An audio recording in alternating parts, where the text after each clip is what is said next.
Welcome to the Care Right podcast, your go-to resource for all things elder care.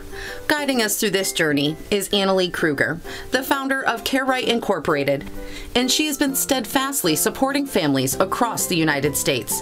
Each episode brings you expert insights, innovative strategies, and practical advice, ensuring that you're well equipped to provide the best possible care for your loved ones. Expect to gain valuable knowledge, learn from real-life stories, and get inspired to take action in your own caregiving journey. So buckle up as we dive into an in-depth discussion of elder care planning and together embrace the journey of caring for aging loved ones on the Care Right podcast. Good morning, everyone. It's great to have you with us today for another in a series of Enrich Virtual Wednesdays, senior center programs that are delivered safely and conveniently for you, as well as intentionally designed to enrich your life. And we really mean that. Welcome. Today's program is number 7 of 24 that are scheduled for this year, 2021. I'm John Wassam. In addition to being your host today, I also serve the Enrich Senior Center of South Fort Myers as the project manager and wingman for our staff person, life enrichment coordinator, Dina Kilgus. So I'd like to give you some guidance today that will help this go well for you. Likely all of you are going to be watching this program on demand after the fact. We understand that, and we're happy that you're taking advantage of the program on demand and you'll share it with many other people to benefit from it as well. So because you're watching this on demand, I have a favor to ask of you. If you either right now or as soon as this program ends, if you would please send your, by email, your first and last name and your preferred email address and the name of this program to Dina Kilgus, that's Dina, D-E-N-A, at enrichseniorcenter.com. That's the lady who just appeared on the screen with us. Welcome, Dina. If you happen to be with us by telephone today for this live broadcast, then would you do me a favor and please text your first and last name and your preferred email address to 423-747-3030. Again, that mobile number is 423-747-3030. Now, we're asking for this information for 3 reasons. First of all, if our presenter has any information that she would like to pass along to you to enhance what you learn from watching the program, and I know that today she does, we will be able to email that information directly to you. Secondly, we'll send you a simple survey so you can give us feedback on today's program to help us continuously improve. And thirdly, we'd like to be able to periodically send you information on future in-person and virtual Enrich programs. So enough housekeeping for today. Let's get on to the primary focus and topic of this morning. Annalee, welcome and thank you for investing in us. Annalee is the founder and president of Care Right Incorporated, based in Bonita Springs, Florida. The link to her business is on the Enrich website in conjunction with the description of today's program. In addition, Annalee serves the Enrich Senior Center as a member of our Wise Counsel team, made up of about a dozen leaders of various organizations that are serving senior adults well here in our region. So Annalee, as you begin your presentation today, I would especially be appreciative if you'd share a bit of your own life journey that has led you to be as passionate as you are and as experienced as you have become at helping others create something that I doubt many people have ever thought about, but it makes total sense: creating an aging plan. Annalee, thank you for being here. Take it away. Thank you so much. And hi, everyone. Hope you're doing great today. Thank you again for asking me to be a part of the Enrich program. I wanted to share a few of my why I am where I am today. I feel like that is helpful information when you get to know someone and kind of what makes them tick and why they do what they do and what they're called to do. I knew when I was 9 years old that I was going to be a social worker working with aging families and their parents, right? So I knew at age 9, I was in 3rd grade, and here's how I knew. So my grandparents moved in with us. My mother's mom and my father's dad were both widows, and they moved into our farmhouse. We're farmers from Iowa, so we had this like big old farmhouse, right?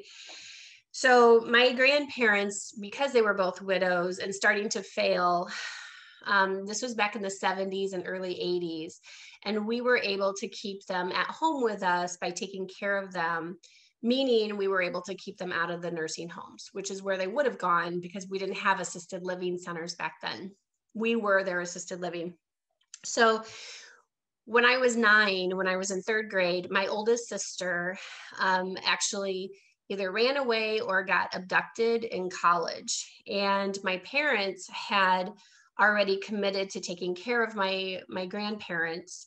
But every weekend they were driving to Nebraska to try to find my oldest sister. And I saw firsthand how in our family, when we say that we're going to do something, we do it. We commit to what we say we're going to do. We have integrity like that.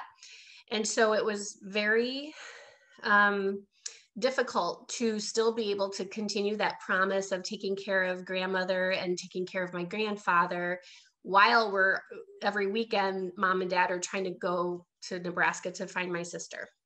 So that went on for about 1.5 years and all of us younger kids needed to, of course, we're farm kids, so you always step up to the plate to take care of the animals and take care of the farm, but also to take care of the family. So I've been a caregiver since I was very young. And my grandmother's aging process and her aging journey was very different than my father's father. My grandmother was in a lot of pain, osteoporosis, so her like spine was all like bent over.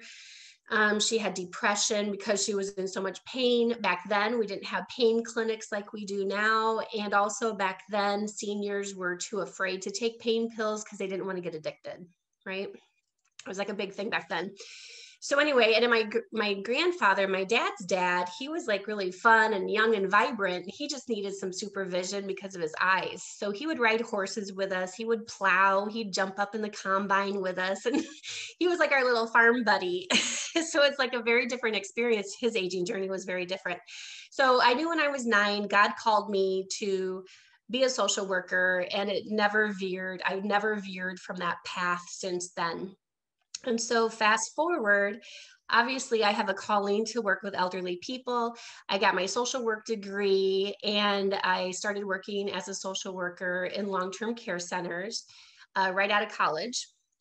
Before that, I was a candy striper and all that kind of stuff that they don't have anymore. But back then I was volunteering in nursing homes and I just loved it. So I got my social work degree and started working in long-term care centers. Eventually, through the course of an 18-year career as social worker, executive director, corporate trainer, I worked my way up. But every part of my job that I had in long-term care was still providing tours to families. So they would come in to the facility, whether it's assisted living, memory care, or the nursing home or skilled rehab. The families would come in, they were blindsided by a medical crisis with their parents. Mom's in the hospital, she fell, she broke her hip. She's the caregiver to dad with dementia. The hospital says that they're discharging mom, and they gave this whole list of facilities to go find a place for her to go by noon tomorrow because we're discharging. And that's exactly how it unfolds every single time. And so 18 years of baseline data to know that families are not having a conversation. You know, when I would do the tour, that would take about an hour, but I was spending 2 and 3 hours at a time with each family because they had no idea if mom or dad had a living will, power of attorney, what's their code status, what's their end of life wishes. They didn't know if they had long-term care insurance, if they were a veteran. They had no idea about anything. So that was like the bulk of families, but there were this teeny tiny little few families that would get frustrated because they said, you know, Annalee, we saw the writing on the wall with mom and dad. We could tell things weren't going well. Mom's been losing weight. Dad's dementia is worse. He's starting to fall. You know, the kids saw things happening and tried to be proactive with having some of these family conversations about the what ifs, or what do we do when your condition continues to get worse. But they got so much pushback from their siblings or from their parents that they quit trying to have these conversations with them. And they just kind of felt helpless and hopeless, thinking, oh, well, we have to just wait until there's another crisis. And then that's going to make the decision for mom or dad. Well, there's no reason to have to feel like you have to wait. So in 2011, I started my own company. I started Care Right Incorporated. And I work with families across the country. I've been virtual, first using Skype, but now Zoom, because Zoom wasn't available back then. So I've been virtual since 2012, working with families across the country in developing aging plans via having a family meeting. So when I first started as a social worker, now almost 30 years ago, I could easily go to Ethel and Marvin's house and sit at the kitchen table, and the kids could easily gather around the kitchen table and we could talk. What's working well? What's not working well? What are your goals as you age? What are your financial resources to be able to accomplish those goals? Like, how did you plan? If your goal is to stay at home, great. How did you financially plan for that? What kind of long-term care insurance do you have? What do you have financially to pay for that? But also, what are your end of life wishes? If your heart stops and you're no longer breathing, do you want to be resuscitated, or do you want to just let go in peace? You know, so we have all of these conversations.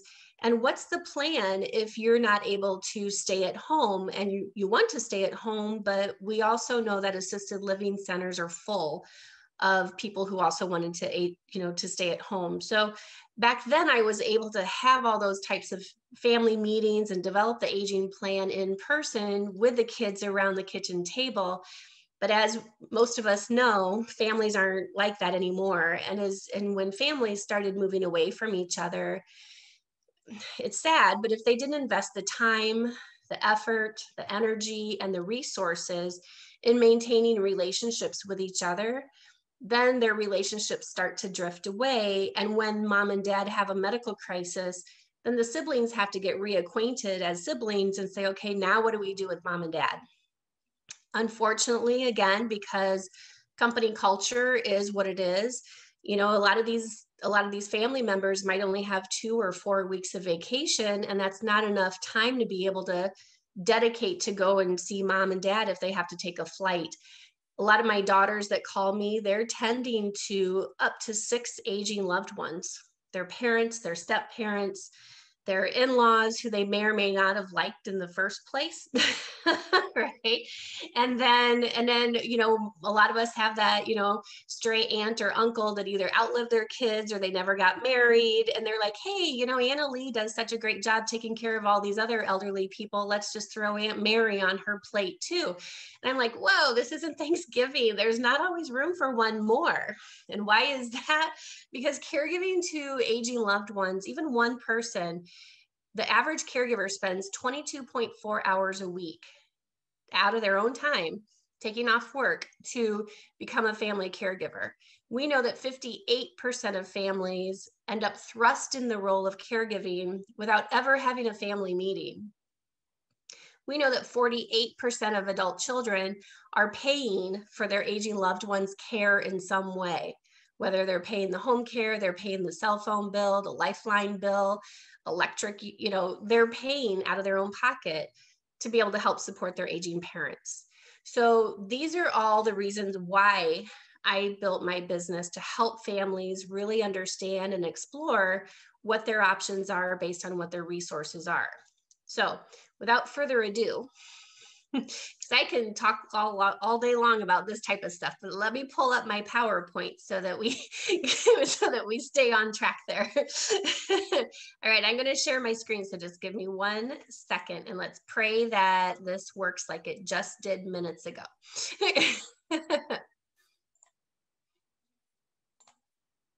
Okay, so I'm assuming that you can see what I can see. Yep, good. All right.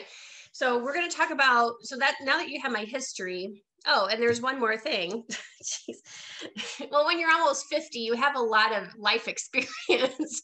I almost forgot. John, I think the story that you're probably talking about too in the beginning was my bus accident. Yes. So you're like, yeah, that's the one.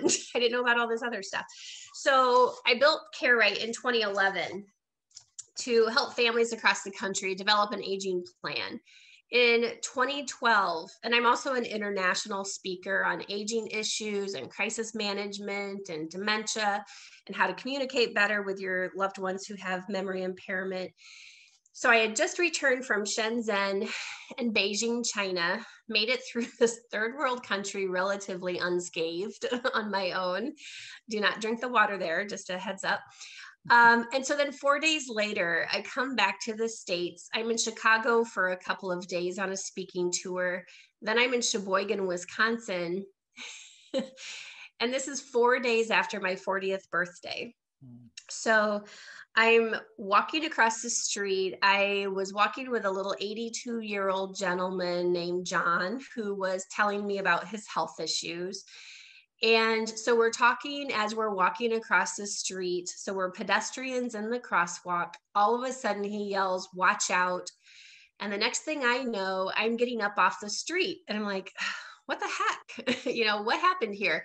So I'm looking around and I'm just like, nothing is making sense. So I look up and the school bus is parked crooked, or as we in Iowa say, kitty wampus, is parked crooked across the street. And I'm just like, oh my gosh, I think I just got hit by a school bus.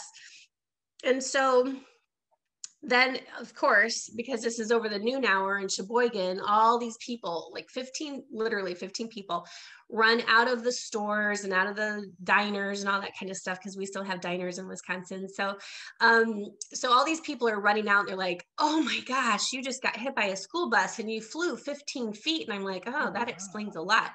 And so my point is that getting hit by a school bus was not what I had in mind for my day or my life. And so we know that the people that had strokes didn't wake up that morning and think, oh, I think I'm going to have a stroke today, right? So it's so important that everyone have a plan. I don't care if you're 30 years old or if you're 60 or 90 years old. We all have to have an aging plan. I practice what I preach. So I carry my living will. I carry my healthcare power of attorney. I carry my list of, well, I don't have family. I have my brother and my sister. So it's a short list, but I carry their names and their phone numbers because they are the emergency contacts in case something happens to me. And I carry that. And my saving grace was that my purse that day was a backpack. And I carry way too much crap. But that's what saved me from hitting my head on the street. And the ER doctor said that. He said, your backpack saved your life. And so when I got up off the street and I'm kind of dusting myself off and just kind of taking an inventory of like, okay, what are my injuries? Because I work in healthcare, I'm like doing my own little neuro checks to make sure, see if I have like a brain bleed. I'm doing my own little memory exam. And when these people started coming out to the street to like make sure I was okay, because I've spent a lot of time in ICU units with my clients, I know what quality of life means to me. That's why I carry my living will. So I gave every one of those witnesses something little to remember just in case I lost consciousness. So I'm like, my name is Annalie Kruger. Here's my birthday. I'm allergic to penicillin. I'm a do not resuscitate. So I gave everyone something to remember because in case I lost consciousness, I wanted someone to be able to speak for me and advocate for me. And I was literally pulling my do not resuscitate and my living will I was pulling my packet that I carry with me with my DNR, my advanced directives. I carry that with me and I'm literally pulling it out when the ambulance comes and I'm like, here, don't hook me up to stuff. And she's like, oh, I wish everyone carried this with them because it makes the paramedic's life a lot easier and the ER team's life a lot easier if they already know what your wishes are when you get there. So those are some significant life events that have formed me to be the person that I am today and why I do what I do. So today we're going to talk about what is an aging plan and how do we create one if you want to try to do this on your own. So creating an aging plan as a key to thriving. If you want to be successful and have, when I say successful, if you want to have quality of life, if these things are important to you, quality of life, quality of care, and family relationships, and having the healthiest aging journey that you can, you have to put a plan in place. It's okay to be willy-nilly about some things in life, but certainly not our aging years when we're the most vulnerable and the most dependent on others for our needs. So I'm going to just jump into aging. Now, many of you on this webinar probably are in the aging journey. We all are. I am too, because I'm one day older today than I was yesterday. But understanding the aging process, it is bumpy. We have, our medical conditions can change quickly.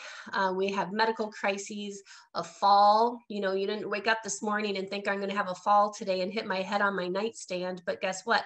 Thousands of people did that this morning. So your life can change within a heartbeat. My life changed within a heartbeat many times when we got the phone call that my sister's missing, when my parents got the phone call that I got hit by the school bus. When I got hit by the school bus, my life changed within one heartbeat. And that's what life is. And it's bumpy. So we have sudden health changes. We end up in the hospital. Diseases or dementias progress. And it can be very bumpy for not only the person that is afflicted with those conditions, but certainly the family as well. We know that falls happen. We know that there's concerns with someone being safe at home. And that could be a lot of different things. Like when I go into people's homes, there's usually at least 5 to 10 fall risks that I see just by looking around, whether it's light bulbs burned out, too much clutter, extension cords. A big thing too is if they have carpet, or if you have carpet and there's bubbles in the carpet because it needs to be stretched again, that causes a lot of falls. Or just different layers of different steps in your house as well can make people fall. We know that flight risks with persons with dementia, we call those silver alerts. Florida, if you're in Florida, we just had 2 in one day last week. So silver alerts is when someone with memory impairment or some mental impairment is lost. And so those can trigger a lot of crises for families. Caregiver issues, caregiver fatigue, whether you live near or far. If you're the spouse of someone who has a broken hip and you're the caregiver, that's one thing, because in 3 to 4 weeks that your caregiving role is going to lessen. But if you're a caregiver to someone with memory impairment, like dementia or Parkinson's disease or cancer, that this is going to be a journey that's going to end up being a full-time job as that disease progresses. COVID has obviously added a layer of complexity for everyone's life. Families were already overwhelmed about what to do with their aging parents before COVID, but COVID has skyrocketed families' fear levels, their concern for their aging parents, and it's also changed their thoughts about their care options. Before COVID, it was pretty commonplace that because by the time families or daughters call me because they're burned out, their first thought was always, let's just move mom into assisted living, because the daughters are burned out. But because of COVID, there's a lot of fear about, let's not put mom or dad into a facility, because once COVID seems to get in these buildings, it goes like it just goes like rapid fire. So COVID has really made a lot of families kind of step back and say, what are we going to do with mom and dad? There's flight restrictions, back when COVID was like first here, flight restrictions. You couldn't get in to see your loved one in the hospitals. Just last Friday, facilities opened up again for tours and for letting families come in that that want to see their loved ones. So COVID has put a lot of consideration into what should we do as a family to help mom and dad be safe. And in family dynamics, I'm here to tell you that 85% of my clients that come to me, by the time they get referred to me or find me, their relationships as a family are pretty dysfunctional. And the most of the reason is because of family caregiving. They're burned out. They don't know how to communicate effectively and productively as a family. And so by the time they come to me, their relationships are very strained all across the board. One would hope that the aging process would bring families together, but I am here to tell you that it often does not. Why? Because everyone has their own relationship with each other, and those relationships change throughout the course of our lives, right? So you might have been closer to your sister 30 years ago, but now you're closer to your brother, or you might have been the son that was the closest to your dad, but now for whatever reason, your relationship with your dad has changed and now you're closer to your mom. So relationships change through the course of time. Everyone has their own perception of money or finances and how their inheritance should be spent. Everyone has their own idea about what mom or dad really needs as far as their care needs and how to keep them at home or moving into a care community. And a lot of denial about how things are really going with their aging loved ones. If you're at home, you might have some concerns about how you're doing. Most concerns that my clients share with me that are still living at home is, and this was even before COVID, but the house just gets too big and overwhelming. And you're like, oh, the shingles need to be redone, or the carpet needs to be stretched, or the toilet doesn't flush consistently. So the home ends up getting to be pretty overwhelming by itself. And then you have your health issues on top of that. You might end up finding that you're in your chair most of the day watching TV. You're not getting enough socialization, so you start to get depressed or anxious, and your memory starts to slip because you're not adequately socialized and stimulated. Or you're not drinking enough water, because if you have to drink, then you have to get up and go to the bathroom. And if you have shortness of breath or pain or discomfort or dizziness, then in my experience, seniors tend to just kind of sit down and stay put all day, and they're not eating properly or drinking and hydrating or taking medications properly. So if you're in that boat, we really need to make sure that you have enough supports in place to help keep you safe. When I ask my clients are the whole family, but when I ask the moms and the dads, the Ethels and the Marvins, what are your goals as you age? The two consistent ones in almost 30 years is that they want to stay at home as long as possible. The second goal that comes out of their mouth right after that one, literally right after that one, is that they do not want to become a burden on their kids. So those two are not necessarily mutually exclusive, because guess who calls Anna Lee to put an aging plan in place? It's the adult kids, because they are burned out. So when we talk about aging in place, I just want to, if you're on this webinar and you're someone who's like, oh, I want to age in place at home, most of us do, right? Because that's where our stuff is, and that's where we're comfortable, and we have our privacy, and we have some independence at home in some ways. It's not as romantic and viable as seniors would like to think, though. I talked about some of the issues already with the house getting to be too big, and too overwhelming, or the upkeep of the house or the upkeep of the car can get very overwhelming very quickly.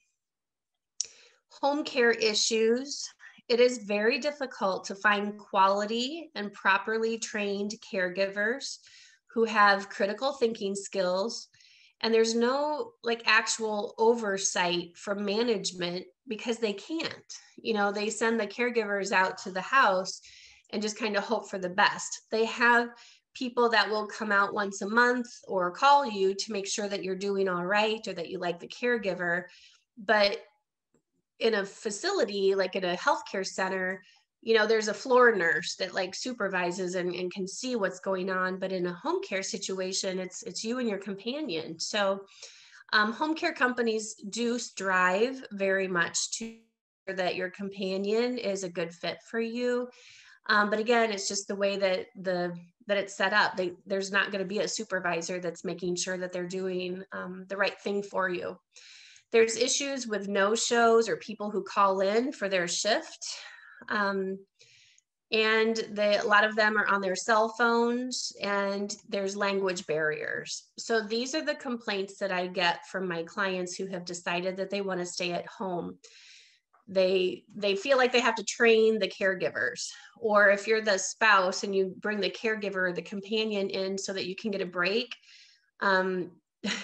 the spouse still feels like they have to be there to train the caregiver and want to make sure that they can trust the companion before they leave to go shopping. Cost. Let's talk about cost. People want to age in place at home. One of the reasons they think that they want to do that is because they think that Medicare is going to pay for that. A lot of seniors, a lot of families in general, think that Medicare just pays for everything, and that's simply not true. And if you're making a plan or wanting to do things based on wrong information, you're going to jeopardize your care options down the road. So cost, I have clients that are paying, home care is $25 to $28 an hour because it's hard to find quality caregivers. Most home care, if not all, home care companies have a 3 or 4 hour shift minimum. So you can't call them and say, I just need Nancy to come twice, for 2 hours. They don't do that anymore. So it's just very hard to find good quality employees. So home care companies now require a 3 to 4 hour shift minimum, or a minimum of 21 or 28 hours per week. They want a commitment out of you before they'll say, yes, we'll take your case. If you decide, or if the time comes that you need long-term, like live-in care or full-time care 24/7, I have clients that are paying $8,500 minimum, and that's just for the companion to be with you. $8,500 a month for live-in care, and that's the minimum. I have other clients that are paying $11,000 and $12,000 a month. And I have clients that are paying $20,000 a month, because if you have mom and dad, or you and your husband both need care, you don't get to share the caregiver. You both need your caregiver.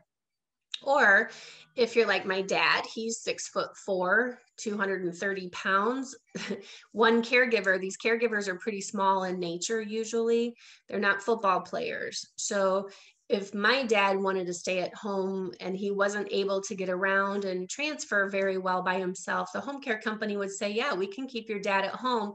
But to do that, we need 2 companions for their safety and his safety too. So then that just doubles the price, because it's not like McDonald's a twofer.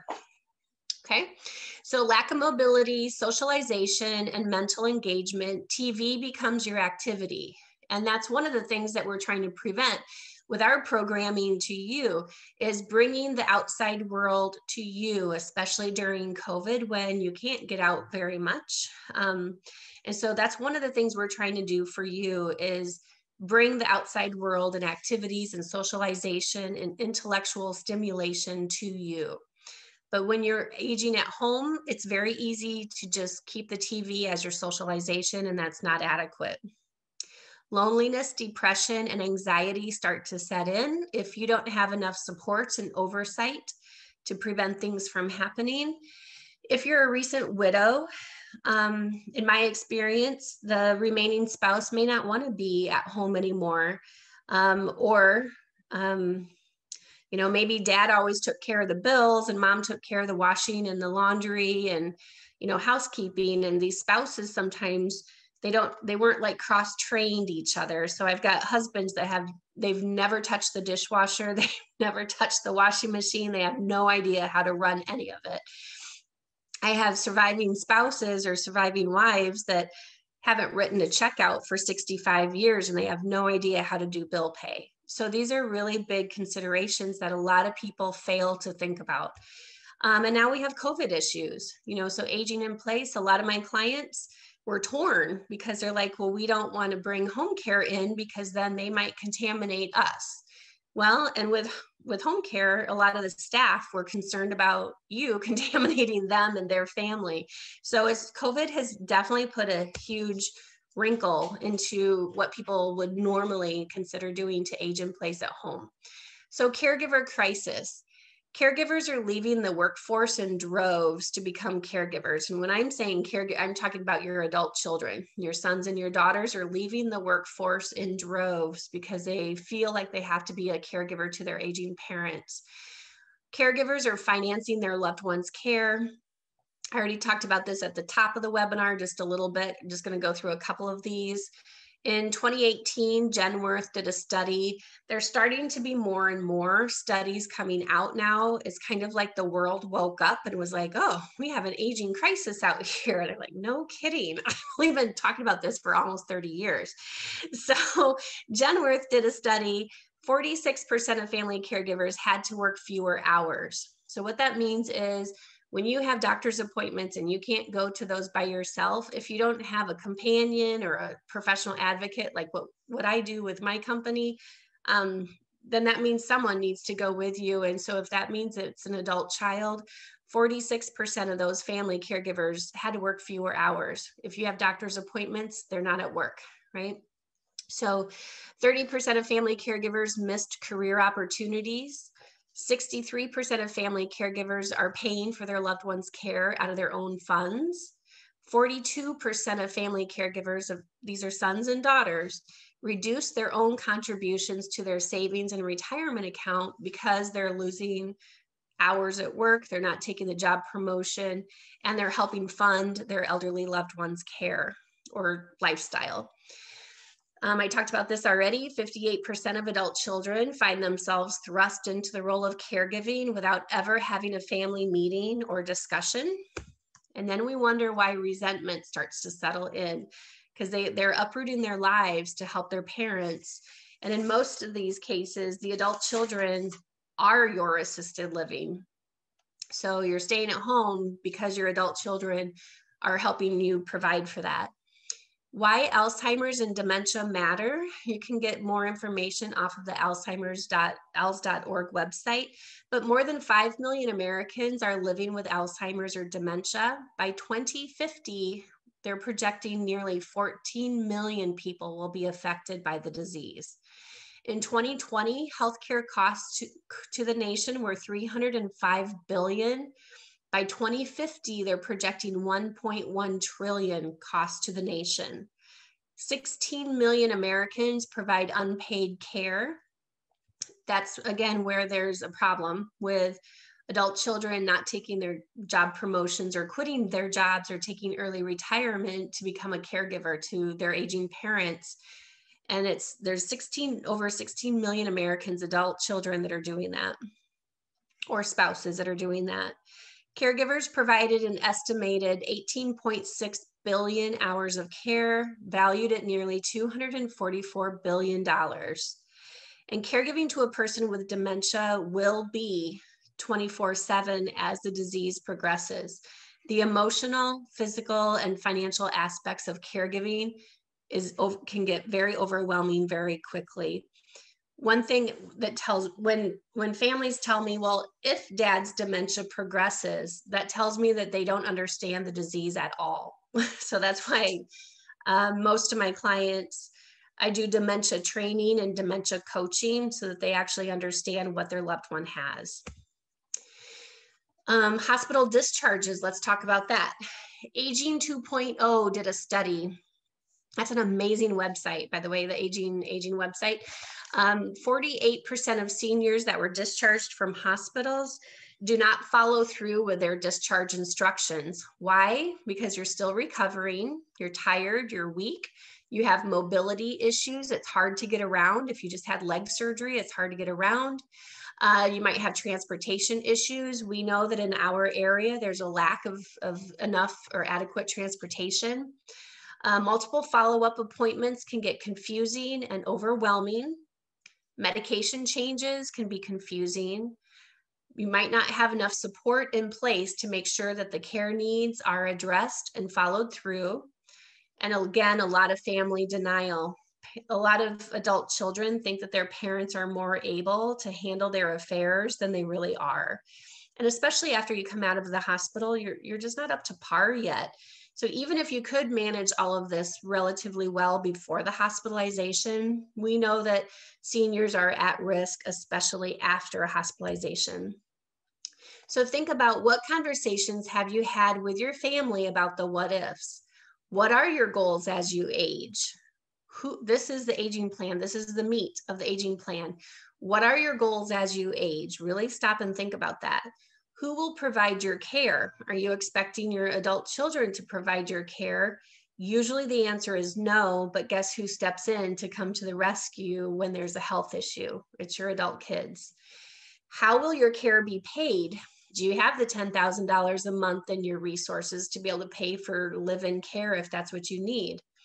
Where will you live if you need care? Does it make sense for you to stay at home?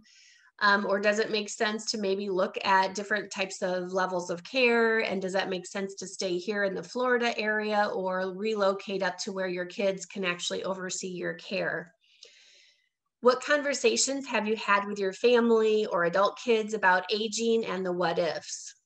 Do you have your legal affairs, your living will, your healthcare, your trust accounts, your do not resuscitate? Do you have all of your affairs in order? Your end of life planned and your funeral arrangements taken care of? Don't leave that till the end for your family to have to pick up the mess and put all the funeral arrangements to take care of. That's they don't have time to grieve, because once someone passes away, then there's a whole business side of the death, and every single family member that ends up having to take care of all of that, by the time they get done with the business part of the death, everyone else has moved on, and they don't have any support system left to help them grieve. Where are your important documents, and is your family informed of what your wishes are? And are your documents up to date?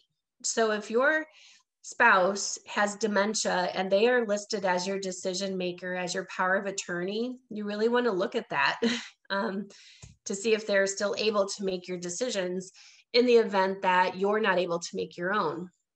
So an aging plan, we also talk about, these are all components of a family meeting. So this is the whole menu of what I go through, or part of a menu of what I go through with clients during the aging plan and family meeting discussion. What is working well? What is working less well? How is your family holding up? How does your family get along? And how does your family communicate? Again, remember, 85% of my clients come to me and they need family mediation. So clearly, families don't know how to communicate effectively with each other. And how would they? They're in uncharted territory. So we need to help families have better outcomes. What supports do you already have in place? Do you already have a home care company coming in? Do you have a housekeeper? What supports do you have, and what supports are needed? Where's the gaps in what you need for services to help keep you safe and healthy at home? And again, what are your goals as you age? Is it to stay at home as long as possible, or is staying at home just not feasible, and you're lonely and you're isolated and you keep falling and you're not taking your medications properly and you're losing weight? Those are indications that you either need more home care support, or you may need to move into an assisted living where you can get those services as part of your pricing package. And again, what keeps you up at night? When you try to sleep at night, what's making you toss and turn? What if you're unable to age in place at home? Where will you live if you can't remain at home? Does it make sense to move closer to one of the adult kids, into an assisted living center, or a memory care? So we help families make those decisions. We get all of that background information for families so that they can make informed decisions. What is your plan if you're the primary caregiver to a spouse and you take ill? What is your plan if you and your husband require different levels of care? You don't want to end up separated, usually, with one spouse in one facility and your remaining spouse, in a facility 30 miles away. So if you don't want that to happen, you have to put a plan together. There's pros and cons of living with adult kids. That is a whole nother webinar, but just know that if you make those not kind of knee-jerk reactions because you have to make big decisions quickly when you're in a crisis, that's who comes to me, is crisis families. Just know that you need to be having frank conversations about how is this going to work? What is our exit strategy? If our house starts looking or smelling like a nursing home, or your incontinence becomes an issue, or you start falling, or you get your days and nights mixed up, or your adult children feel like they don't have enough privacy, or your grandchildren feel like they can't be kids and run around the house and yell and scream and have fun, those things are the triggers that people call me about, because they're like, we have no privacy anymore, and we have to keep taking time off work because there's just too many care needs. Mom keeps falling, she can't stay by herself. So there's a lot of pros and cons with living in adult kids. It can work if you have enough supports in place and if you actually communicate properly as a family. So again, who will provide your care? Is it going to be professionals? Is it going to be your family, or a combination? How will your care be paid? Do you have long-term care insurance? You're going to pay out of pocket? You're going to look at a reverse mortgage? Are you a veteran and maybe can benefit from VA benefits? And where will you receive your care? At home, in a facility, at your kid's house? And explore options based on what your financial resources are. So if you have $50,000 to your name, you have very limited options versus someone who's got, $200,000 to their name, or $1 million. An aging plan, again, in the grab and go binder, this is just kind of a down and dirty checklist of just some very basic things. There's over 100 things that we have in the actual grab and go binder, but this is a down and dirty list. Your estate documents, your living will, your power of attorney, your trust documents, your code status, end of life wishes. Do you want to be resuscitated or no? Your insurance policies, dust those off and find out what the coverage actually is, and who do you call if you need to activate your insurance policy, or your kids need to. You should have copies of your insurance cards front and back. Accounts and passwords, anything that you have an account or a password for, whether it's Amazon, your iPhone, your Marriott points, anything that you have an account or a password for needs to be in your version of your grab and go binder. Your banking information. I talk to a lot of bankers, and they say literally every single day before COVID, they'd have 50 adult children coming in each week with like, mom's in the hospital or dad has dementia. We're trying to get their bills squared away. Are they a client of yours? So get your stuff in order so that your kids don't have to waste their time and energy trying to clean this mess up if you can have it done ahead of time. Your bank box key. Where is the bank box? Where's the bank box key? And do your kids know about this? And what professionals do you work with? Do your kids know the CPA, the attorney, the financial planner, the home care company that you might be using, the landscapers, the handyman? Like, who do you have on your team that you call when you need certain things done? Your medications and your medical history. Usually kids find out what all that part is when you're in the crisis and when you're in the hospital and the family and the doctor's like, well, what are their medications? And you're like, I have no idea. We don't talk about stuff like this. Funeral arrangements. I can't tell you enough, like how hard that is for an adult kid when they're grieving you because you just died. And now they have to like plan your funeral, and well, what would mom want? And does she even want to be buried or cremated? Or like, families are not talking about this stuff. So that's what we do. We open the doors and communicate about this. Your phone password, I put that with an exclamation mark because nearly 100% of my clients are like, oh, they think they have everything in order because they have their living will, or they have a financial planner, or they have long-term care insurance. And I'm like, really? What's your dad's phone password? Oh, I have no idea. So don't forget the phone password. We are running. We have about 8 minutes left. I'm good if you're good still. I want to just run through a quick case study. So I always call Ethel and Marvin because those are my favorite names. So Ethel and Marvin, because I've been in long-term care a long time, and those were really common names back when I first started. So we got Ethel and Marvin, their mom and dad, okay? They're both 85 years old. They've been married for 65 years. You have 3 kids in 3 different states. So just think about this as a situation that families find themselves in. Of those 3 kids, one is estranged.